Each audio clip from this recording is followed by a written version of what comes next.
Et en cette journée internationale des droits de l'enfant, nous recevons Thierry Lopez, qui est directeur du Relais Loisirs Handicap 30. Vous avez mis en place un dispositif très novateur qui permet l'inclusion des enfants en situation de handicap dans les centres aérés de la région. Comment est-ce que ça a été possible ? Alors ça a été possible grâce à la mutualisation de plusieurs composantes, c'est-à-dire des partenaires institutionnels, des partenaires associatifs, le secteur médico-social et le secteur de l'animation. Et de réfléchir ensemble pour s'allier et essayer de donner du sens derrière chaque projet d'accueil. Chaque handicap est très différent. Comment vous faites pour vous adapter à chaque fois à l'enfant ? Alors en fait, c'est justement là le principe. Une des composantes, c'est le secteur médico-social. Et donc on a besoin de s'appuyer sur les éducateurs pour comprendre ce que peut faire l'enfant, comment l'enfant peut s'épanouir sur le centre de loisirs et bien évidemment la famille. On fait tout avec la famille est vraiment placée au cœur du projet et en fonction de ses souhaits, en fonction de ses attentes, on va trouver un centre de loisirs proche de son domicile et construire en fait ensemble ce projet qui va vraiment permettre à cet enfant, en fonction de ses souhaits, de participer à des temps de loisirs éducatifs. Alors bien avec les enfants des copains du village. Combien de centres ont répondu oui, ils n'ont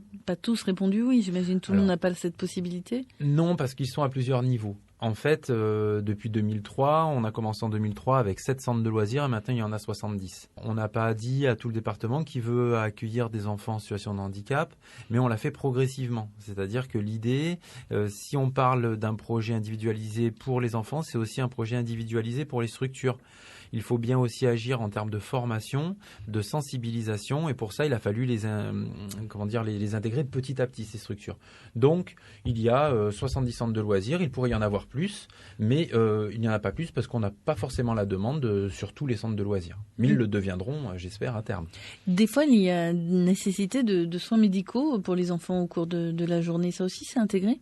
Alors, il n'y a pas de soins sur les centres de loisirs, mais justement, toute la richesse et la souplesse de la démarche, c'est de pouvoir permettre à cet enfant de venir sur des temps bien précis. Donc, s'il a des soins, il peut tout à fait sortir du centre de loisirs, aller chez l'orthophoniste, aller chez le kiné, et revenir ensuite après refaire un petit peu de temps de loisirs.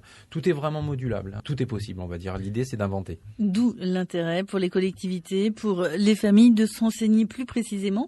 Le numéro du Relais Loisirs Handicap 30, c'est le 06 09 30 48 19.